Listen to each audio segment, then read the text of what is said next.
the sweetest, craziest time of the season. College basketball. Some teams waiting to see if they get in. Others have to play in. The Gonzaga Bulldogs, well, they're a lock-in when it comes to the big dance.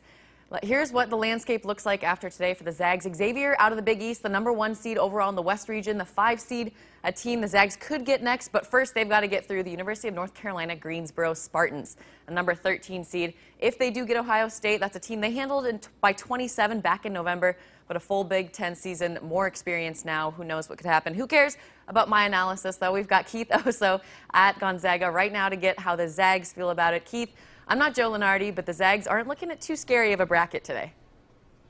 I think it played out pretty well. I mean, you talk about having Xavier as the 1 seed. You have Missouri and Florida State. Either one of those teams might be able to knock off Xavier and then kind of open up the entire thing. But the only real drama today was, is Gonzaga going to go to San Diego or Boise? They knew they'd probably be on the West Coast because they were going to be a 4 or a 5 seed.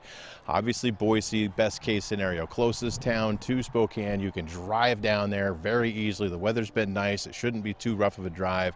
And we see it in Las Vegas every year. The home court advantage Gonzaga has because their fans travel so well should only be enhanced by the fact they're playing so close to home this week.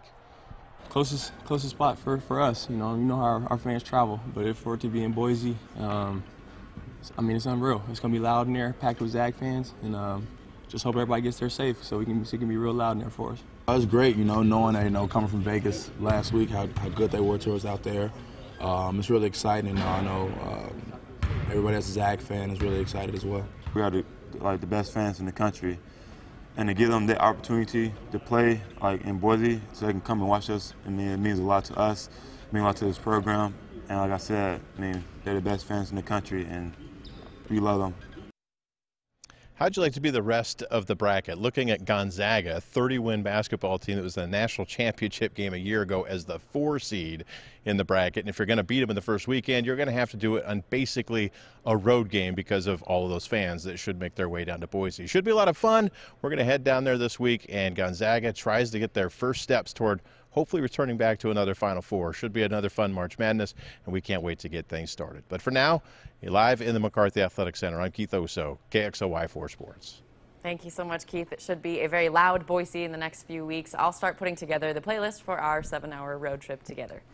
So the journey begins. Keith and I will have you covered on all things Gonzaga and Boise, starting with Tuesday night. Follow both of us on Twitter for only the best content around, at OsoKXLY and at Alyssa Charleston.